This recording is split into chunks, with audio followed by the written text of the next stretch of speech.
Hello दोस्तों, स्वागत है आप सबका मेरे YouTube चैनल रोहिणी क्लासेस में। तो आज हम क्लास 11th की NCERT इकोनॉमिक्स का चैप्टर 5 देखने जा रहे हैं। इसके प्रीवियस पार्ट क्या चैप्टर कह लीजिए, तो हमने जो है मानव पूंजी के बारे में बात की थी और आज हम बात करेंगे ग्रामीण विकास के बारे में। देखिए, जब हम ग्रामीण विकास पढ़ लेंगे तो हम जो है विभिन्न मुद्दों को समझ सकेंगे कि ग्रामीण क्षेत्रों का विकास भारत के सर्वांगीण विकास की दृष्टि से क्यों महत्वपूर्ण है। हम ये भी जानेंगे कि ग्रामीण विकास में साख और विपणन यानी कि मार्केटिंग की भूमिका क्या है। आजीविका के स्थायित्व के लिए उत्पादक गतिविधियों की विविधता के महत्व को हम समझ पाएंगे। धारणीय विकास यानी कि सस्टेनेबल डेवलपमेंट में जैविक कृषि के महत्व को हम जो है समझेंगे। तो आइए चलते हैं और बिना किसी देरी के इस चैप्टर को स्टार्ट करते हैं। आप चैनल पे नए हैं तो चैनल को सब्सक्राइब ज़रूर कर लीजिए और बेल आइकन ज़रूर प्रेस कर लीजिए ताकि मेरे प्रीवियस वीडियोस भी आपको मिल सके और जो नए वीडियोस आने वाले हैं वो भी आपको मिल सके। तो बात करते हैं सबसे पहले परिचय की। देखिए, अध्याय 4 में हमने जो है किस प्रकार निर्धनता भारत के समक्ष एक बहुत बड़ी चुनौती है, हमने बहुत अच्छी तरीके से जाना है। हमारे अधिकतर निर्धन देशवासी ग्रामीण क्षेत्रों में रहते हैं और वहाँ उन्हें जीवन के मूलभूत आवश्यकताएं भी सुलभ नहीं हो पाती हैं। ठीक है, कहने का तात्पर्य ये है कि ग्रामीण विकास को समझने से पहले हमें ये समझना होगा कि ग्रामीण लोग कैसे रहते हैं, अपनी आजीविका कैसे जो है पूरी करते हैं, क्या करते हैं। तो ये चीज़ें हमें समझनी होगी। ग्रामीण क्षेत्रों में कृषि ही आजीविका का बहुत मुख्य साधन है। कभी महात्मा गांधी ने एक बार कहा भी था कि भारत की वास्तविक प्रगति का तात्पर्य शहरी औद्योगिक केंद्रों के विकास से नहीं बल्कि मुख्य रूप से गांवों के विकास से है और ग्रामीण विकास ही जो है वो राष्ट्रीय विकास का केंद्र है। और ये विचार जो है आज भी उतना ही प्रासंगिक है। ऐसा क्यों है? हम अपने चारों ओर बड़े उद्योगों, सूचना प्रौद्योगिकी केंद्रों से लैस शहरों को प्रगति करते हुए देखते हैं, फिर भी ग्रामीण विकास को ही इतना अधिक महत्व क्यों दिया जाता है? अब उसका उत्तर सुनिए।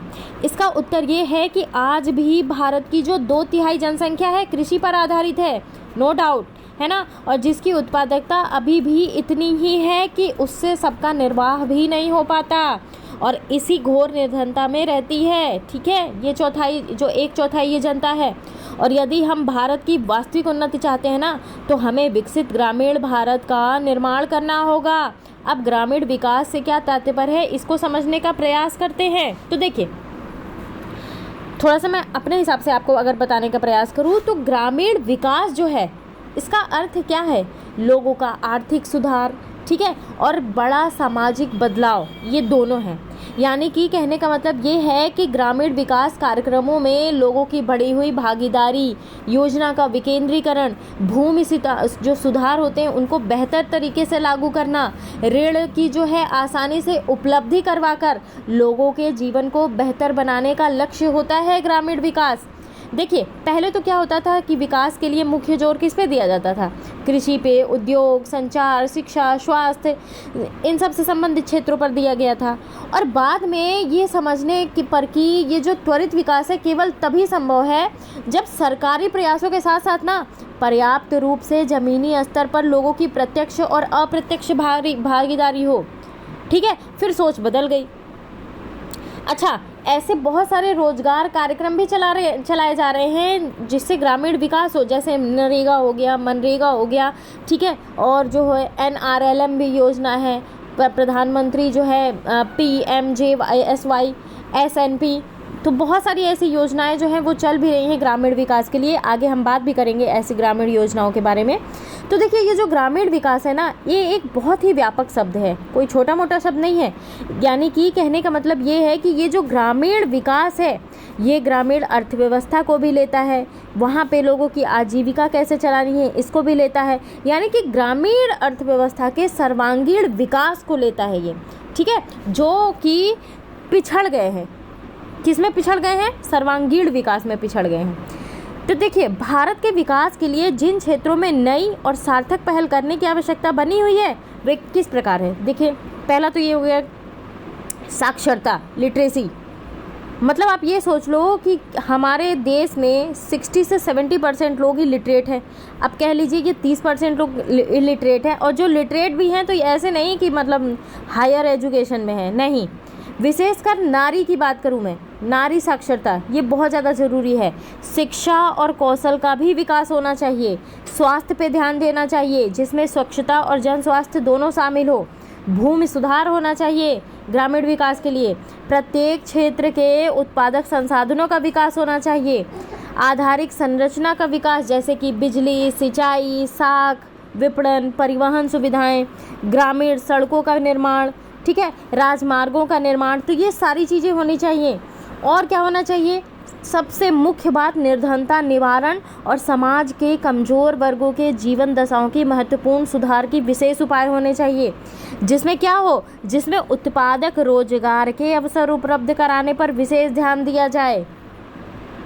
देखिए, बेसिकली इसका अर्थ ये होगा कि जो ग्रामीण क्षेत्र हैं, इनके जो लोग हैं, जो ग्रामीण क्षेत्र में जो लोग रहते हैं, जो कृषि और गैर कृषि गतिविधियों में संलग्न हैं, लिप्त हैं, उन्हें उत्पादकता बढ़ाने में विशेष सहायता देनी होगी। गैर कृषि उत्पादक क्रियाकलापों जैसे कि आप देखिए खाद्य प्रसंस्करण हो गया, स्वास्थ्य सुविधाएं हो गई, इनकी अधिक उपलब्धता, घर और कार्यस्थल पर स्वच्छता संबंधी सुविधाएं, सभी के लिए शिक्षा को सर्वोच्च वरीयता दें ताकि तीव्र ग्रामीण विकास हो सके, लोग अवेयर हो सके, लोग जागरूक हो सकें। ठीक है, अब हमने पिछले अध्याय में ये भी देखा है कि सकल घरेलू उत्पाद में कृषि क्षेत्र का योगदान कम हो रहा है, लेकिन कृषि पर आश्रित जनसंख्या के अनुपात में कोई जो है महत्वपूर्ण परिवर्तन तो आ नहीं रहा है।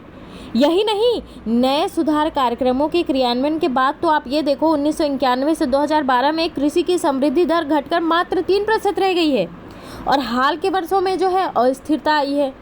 2014 से 16 में देख लो आप, कृषि, वानिकी, मत्स्य पालन, इन सब में सकल घरेलू मूल्य जो है इनकी वृद्धि दर 1% से भी कम हो गई है, जो कि पिछले वर्षों से भी कम है।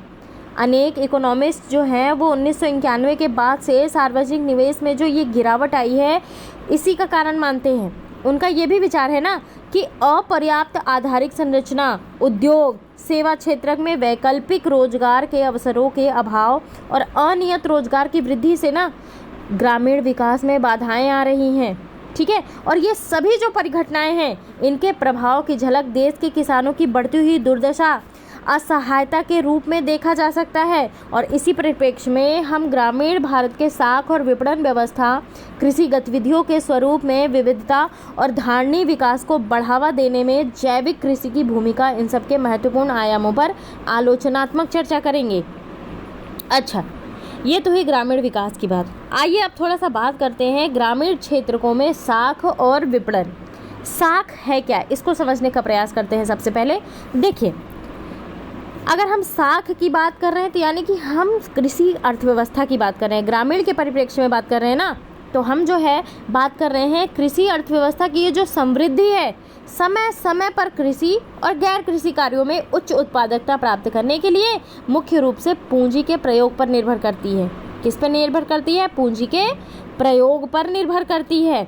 खेतों में बीजारोपण से फसल पकने के बाद आमदनी होने तक की ना ये जो अवधि होती है बहुत लंबी होती है और इसी कारण किसानों को बीज, उर्वरक, औजार, इन सब के लिए क्या लेना पड़ता है? ऋण लेना पड़ता है, उधार लेना पड़ता है। ठीक है, यही नहीं, उन्हें अपने पारिवारिक निर्वाह, खर्च, शादी, मृत्यु, धार्मिक अनुष्ठानों के लिए कर्ज का ही आसरा रहता है। अब आप ये देखो, स्वतंत्रता के समय तक महाजन और व्यापारी हुआ करते थे छोटे सीमांत किसानों और भूमिहीन मजदूरों से बहुत ऊंची ब्याज दर पर जो है वसूलते थे, ऋण खाते में हेरा फेरी करते थे। ये सारा कुचक्र चलता रहा था, आपने पढ़ा ही है। ठीक है, वे कभी भी ऋण पाश से मुक्त नहीं हो पाते थे क्योंकि ब्याज ही इतना वो लेते थे। भारत ने सन 1969 में सामाजिक बैंकिंग आरंभ की और इसका सबसे बड़ा जीता जागता उदाहरण है नाबार्ड। क्या? नाबार्ड। 1982 में इसकी जो है स्थापना की गई, नाबार्ड की। तो नाबार्ड का फुल फॉर्म है राष्ट्रीय कृषि और ग्रामीण विकास बैंक। ठीक है, इसकी स्थापना की गई और ये जो बैंक है ना, ये संपूर्ण ग्रामीण वित्त व्यवस्था के समन्वय के लिए एक बहुत ही शीर्ष स्थान है। हरित क्रांति जब हुई थी ना 1967 में, तो हरित क्रांति ने भी ग्रामीण साख व्यवस्था में बहुत बड़े परिवर्तन का सूत्रपात किया। क्यों? क्योंकि इसने ग्रामीण विकास के विभिन्न घटकों को उत्पादक ऋणों की ओर उन्मुख कर दिया और इसमें विविधताएं प्रदान की।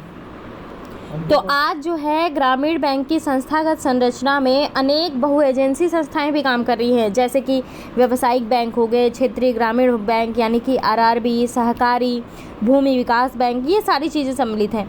तो ये जो है क्या करती है ना, इनका काम क्या होता है ये भी आप समझ लो। ये क्या करती हैं कि ये सस्ती ब्याज दरों पर पर्याप्त ऋण की पूर्ति देती हैं। तो जिससे क्या होता है कि किसानों को ब्याज जो है उधार लेने में, लोन लेने में, ठीक है, वो जो है सुविधा रहती है। और हाल ही के औपचारिक शाख व्यवस्था में रह गई कमियों को दूर करते हुए स्वयं सहायता समूहों ने क्या किया है कि ग्रामीण शाख व्यवस्था में प्रादुर्भाव हुआ है, क्योंकि औपचारिक शाख व्यवस्था न केवल अपर्याप्त थी बल्कि ग्रामीण सामाजिक और सामुदायिक विकास में पूरी तरीके से समन्वय साबित हुई है।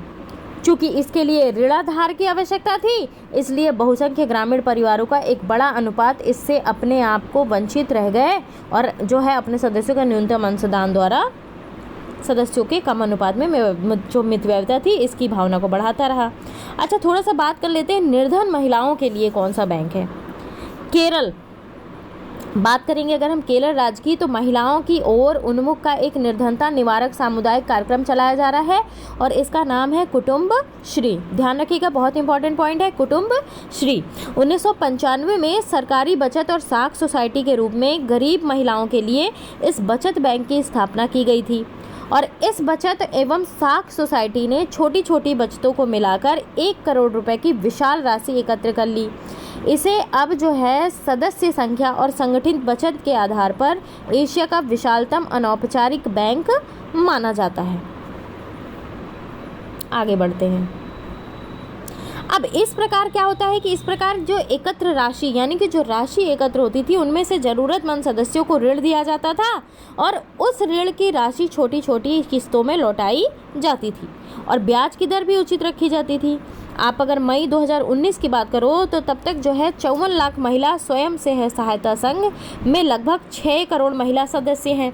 लगभग 10,000 से 15,000 रुपये प्रति SHG और अतिरिक्त 2.5 लाख प्रति SHG की परिक्रमी निधि के रूप में सामुदायिक निवेश सहायता कोष यानी कि CISF का सृजन किया जाता है, जिसके फलस्वरूप आय सृजन हेतु महिला सदस्य स्वरोजगार को अपना सकती हैं। अब इस प्रकार साख की जो उपलब्धता है इसको अति लघु साख कार्यक्रम भी कहा जाता है और इस प्रकार से स्वयं सहायता समूहों ने महिलाओं के सशक्तिकरण की सहायता की है। और ये जो ऋण सुविधाएं हैं इनका प्रयोग किसी न किसी प्रकार से उपभोग के लिए ही हो रहा है। कर्जदार जो है उत्पादन उद्देश्य के लिए व्यय क्यों नहीं करते हैं। अब देखिए, इसका एक आलोचनात्मक मूल्यांकन भी है, इसको भी हम देख लेते हैं ग्रामीण बैंकिंग व्यवस्था का। देखिए, बैंकिंग व्यवस्था जो है इसके त्वरित प्रसार का ग्रामीण कृषि और जो है गैर कृषि उत्पादन, आय और रोजगार पर सकारात्मक प्रभाव रहा है। विशेष रूप से आप हरित क्रांति के बाद देखिए, किसानों को साख सेवाएं सुविधाएं देने, उनकी उत्पादक आवश्यकताओं की पूर्ति के लिए अनेक प्रकार के ऋण देने में इन्होंने सहायता दी है। और अब तो अकाल जो पड़ते हैं ना, बीते युग की बात हो गई।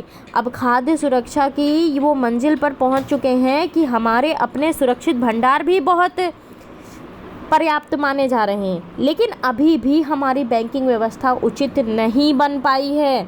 कुछ न कुछ कमी जो है रह ही जाती है। देखिए, संभवतः व्यावसायिक बैंकों को छोड़कर ना अन्य सभी जो औपचारिक साख सेवाएं हैं वो जमा प्रवाह की संस्कृति को विकसित नहीं कर पाई हैं, ठीक है, और ना ही ये जो है सही ऋण चाहने वालों को ऋण दे पाती हैं और ना ही इनकी कोई प्रभावपूर्ण ऋण वसूली व्यवस्था बन पाई है, ठीक है। और कृषि ऋणों की वसूली नहीं हो पाने की समस्या बहुत गंभीर है। अब आप ये देखो कि ये जो कृषि ऋण का भुगतान न कर पाने वालों की संख्या में लगातार वृद्धि हुई है। किसान ऋण का भुगतान करने में क्यों असफल हैं? अब ये जाहिर सी बात है कि किसान बड़े पैमाने पर ऋण अदा करने से इनकार कर रहे हैं। इसका कारण क्या हो सकता है ये हमें समझना होगा। और इसलिए ना सुधारों के बाद से बैंकिंग क्षेत्र के ये जो प्रसार हैं उन्नति में कमी हुई है और इस स्थिति में सुधार लाने के लिए हाल के वर्षों में सभी वयस्कों को जन धन योजना नामक योजना के रूप में बैंक खाते खोलने के लिए प्रोत्साहित किया गया। अब उन बैंक खाता धारकों को 1 से 2 लाख रुपए में आकस्मिक बीमा कवरेज और 10,000 रुपए का ओवरड्राफ्ट सुविधाएं मिल सकती हैं और वे जो है अपने वेतन, वृद्धावस्था पेंशन, सरकार के अन्य सामाजिक सुरक्षा भुगतान बैंक खातों में स्थानांतरित कर सकते हैं। और न्यूनतम बैलेंस रखने की भी कोई जो है इसमें बाउंडेशन नहीं है। इससे जो है 40 करोड़ से अधिक लोगों ने बैंक खाते खुलवाए। अप्रत्यक्ष रूप से इसने विशेष रूप से ग्रामीण क्षेत्रों में बचत की आदत को जो है वित्तीय संसाधनों को कुशल आवंटन को बढ़ावा दिया। बैंक जो है इन खातों के माध्यम से क्या करती है, 1,40,00,000 करोड़ रुपए, ठीक है, 1,40,000 करोड़ रुपए से अधिक के फंड का विचलन भी कर सकते हैं। बात करेंगे अब हम कृषि विपणन व्यवस्था की। देखिए, कृषि विपणन जो है, आपने कभी ये सोचा है कि हम जो अनाज खाते हैं, फल खाते हैं, सब्जियां खाते हैं, रोज़ खाते हैं, और वे देश के अलग अलग क्षेत्रों से किस प्रकार नियमित रूप से हम तक पहुंचाए जाते हैं, और इन्हें हम तक पहुंचाने का माध्यम बाजार व्यवस्था है। कृषि विपणन एक ऐसी प्रक्रिया है जिससे देश भर में जो उत्पादित कृषि पदार्थ हैं, इनका संग्रह, भंडारण, प्रसंस्करण, परिवहन, पैकिंग, वर्गीकरण, वितरण, ये सब किया जाता है। यानी कि कहने का मतलब ये है कि कृषि विपणन के अंतर्गत वे सभी सेवाएं आती हैं जो कि कृषि उपज को खेत से लेकर उपभोक्ता तक, ठीक है, यानी कि कंज्यूमर तक जो है पहुंचाने का काम करती है। आप सभी को पता है कि भारत हमारा कृषि प्रधान देश है और देश की अर्थव्यवस्था में कृषि जो है एक बहुत महत्वपूर्ण भूमिका अदा करती है। तो देश का जो राष्ट्रीय आय है, रोजगार, जीवन निर्वाह, पूंजी निर्माण, विदेशी व्यापार, उद्योग, इन सब में कृषि की सशक्त भूमिका को नकारा नहीं जा सकता है। और देश की आप ये देखो 70% आबादी कृषि पर डिपेंडेंट है, और वहीं पे अगर आप बात करें 64% श्रमिक को कृषि क्षेत्र के रोजगार प्राप्त है, ठीक है। तो जो ये कृषि विपणन है, इसके अंतर्गत वनी, बागानी, ये सारे कृषि उत्पाद का भंडारण, प्रसंस्करण, विपणन, ये सब चीज़ें जो है, मशीनरी का वितरण, अंतर्राज्यीय स्तर के कृषि वस्तुओं का आवागमन, ये सारी चीज़ें शामिल है। अब स्वतंत्रता के पहले व्यापारियों को अपना उत्पादन बेचते समय किसानों को जो है तोल में हेराफेरी और खातों में गड़बड़ी का सामना करना पड़ता था। तो जो किसानों को बाजार में जो प्रचलित भावों का पता नहीं होता था और उन्हें अपना माल जो है बहुत कम कीमत पर बेचना पड़ता था। उनके पास अपना माल रखने के लिए अच्छी भंडारण सुविधाएं भी तो नहीं थी, स्टोरेज रूम भी तो नहीं थे, यानी कि वे अच्छे दाम मिलने तक माल की बिक्री को जो है स्थगित नहीं रख पाते थे। क्या आप जानते हैं आज भी 10% से अधिक कृषि उत्पादन भंडारण सुविधाओं का अभाव है के कारण जो है क्षतिग्रस्त हो रहा है, और इसीलिए सरकार को निजी व्यापारियों को जो है नियंत्रित करने के लिए बाजार में हस्तक्षेप करने का बाध्य होना पड़ रहा है।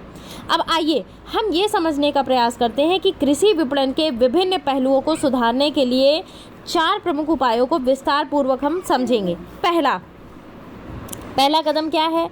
पहला कदम ये है कि व्यवस्थित और पारदर्शी विपणन की दशाओं का निर्माण करने के लिए बाजार का नियमन करना, और इस नीति से बहुत दूर तक कृषि और उपभोक्ता दोनों ही वर्ग लाभान्वित हुए हैं।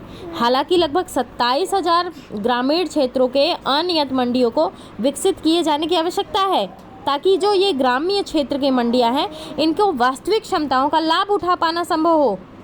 दूसरा महत्वपूर्ण उपाय सड़कों, रेल मार्गों, भंडार गृहों, गोदामों, शीत गृहों, ठीक है, प्रसंस्करण इकाइयों के रूप में भौतिक आधारित संरचनाओं का प्रावधान होना चाहिए, ठीक है। लेकिन अभी तक वर्तमान आधारिक सुविधाओं की बढ़ती मांग को देखते हुए ना अपर्याप्त सिद्ध हुई है, जिन्हें सुधारने की बहुत ज़्यादा आवश्यकता है। सरकार के तीसरे उपाय में क्या है? सरकारी विपणन द्वारा जो किसानों की जो है अपनी उत्पादक जो करते हैं उत्पादन, उनके उचित मूल्य को सुलभ बनाना। गुजरात और देश के अन्य कई भागों में जो दुग्ध उत्पादन होता है, इसकी सहकारी समितियों ने ग्रामीण अंचलों के सामाजिक और आर्थिक परिदृश्य का कायाकल्प कर दिया। लेकिन अभी भी कुछ स्थानों पर सहकारिता आंदोलन में कुछ कमियां दिखाई देती हैं, और इनके कारण ये हैं कि सभी कृषकों को सहकारिताओं में शामिल नहीं कर पाना, विपणन और प्रसंस्करण सहकारी समितियों के बीच संबंध सूत्रों का नहीं होना, अकुशल वित्तीय प्रबंधन। चौथा उपाय चौथे उपाय के अंतर्गत नीतिगत साधन है, जैसे कि कृषि उत्पादों के लिए न्यूनतम समर्थन कीमत सुनिश्चित कराना, भारतीय खाद्य निगम द्वारा गेहूं और चावल के सुरक्षित भंडार की रखरखाव, सार्वजनिक वितरण प्रणाली, ठीक है, पीडीएस सिस्टम, इनके माध्यम से खाद्यान्नों और चीनी का वितरण। तो इन साधनों का ध्येय जो है क्रमशः किसानों को उपज के उचित दाम दिलाना, गरीबों को सहायकी युक्त कीमत यानी कि सब्सिडाइज कीमत पर वस्तुएं उपलब्ध कराना चाहिए, ठीक है। यानी कि सरकार के जो ये सभी प्रयास हैं, इन प्रयासों के बाद भी आज तक जो कृषि मंडी है ना, इन पर निजी व्यापारियों का बोलबाला है, यानी कि साहूकारों का, ग्रामीण राजनीतिज्ञ सामंत, बड़े व्यापारी, अमीर किसान, इन सब का वर्चस्व बना हुआ है। यानी कि हमारी सारी पॉलिसीज़ फेल हुई हैं। और इसके लिए ज़रूरी क्या है? ज़रूरी ये है कि सरकार की ये जो मध्यस्थता, ये जो बीच के बिचौलिए होते हैं, खासकर कृषि उत्पाद बड़े हिस्से पर निजी क्षेत्र का नियंत्रण होता है, ठीक है। तो सरकारी संस्थाएं और सहकारिताएं सकल कृषि उत्पाद के मात्र 10% अंश के आदान प्रदान में सफल हो पा रही हैं, और जो शेष है वो अभी भी निजी व्यापारियों के हाथ में जा रही है। तो सरकार की मध्यस्थता ने कृषि विपणन व्यवस्था को अनेक रूपों में प्रभावित किया है। वैश्वीकरण का जो युग है, कृषि के त्वरित कुछ विद्वानों का ये भी कहना है कि किसानों की आय बढ़ाने के लिए कृषि का व्यवसायीकरण हो, बशर्ते क्या हो, इसमें सरकार की मध्यस्थता ना हो, ठीक है। इसके बारे में आपकी क्या राय है, ज़रूर आप मुझे कमेंट बॉक्स में बताइएगा। अब देखिए, वैकल्पिक क्रय विक्रय माध्यमों का प्रादुर्भाव, ये क्या है?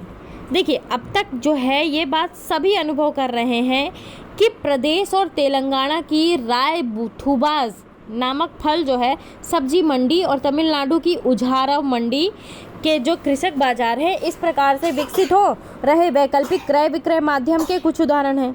और ये सब कुछ वैकल्पिक विपणन संरचनाओं के उदाहरण हैं। यही नहीं, अनेक राष्ट्रीय बहुराष्ट्रीय त्वरित खाद्य पदार्थ, ठीक है, यानी कि फास्ट फूड बनाने वाली कंपनियां भी अब जो है क्या करती हैं, किसानों के साथ कृषि उत्पादों की खेती के लिए उत्पादों का अनुबंधन कर लेती हैं। ये किसानों को उचित बीज, अन्य आगत तो उपलब्ध कराती ही हैं, उन्हें पूर्व निर्धारित कीमतों पर माल खरीदने के लिए आश्वासन भी देती हैं। और ये कहा जाता है कि ऐसी व्यवस्थाएं किसानों की कीमत विषयक आशंकाओं और जोखिमों के निवारण करेंगी, ठीक है। तो 3 कृषि कानून भी आए हुए हैं, इसके बारे में भी मैं आपको अगले वीडियो में बताऊंगी बहुत डिटेल में कि कृषि कानून क्या है, क्या चेंजेस किए गए हैं, एमएसपी में क्या चेंजेस किया गया है, तो ये और ये कानून क्यों वापस लेना पड़ा सरकार को, ये भी मैं आपको अगले पार्ट में बहुत डिटेल में बताऊंगी, क्योंकि इससे क्वेश्चन बनेगा, ठीक है। जो कृषि बिल आया था बहुत ही महत्वपूर्ण था, खैर उसे सरकार ने वापस ले लिया है, लेकिन आपको इसके बारे में जानकारी होनी चाहिए। तो अगला पार्ट जो है बहुत ही इंपॉर्टेंट होने वाला है। आज के लिए इतना ही, मिलते हैं अगले पार्ट में। Till then do like, share and comment, subscribe to my YouTube channel. Thank you very much.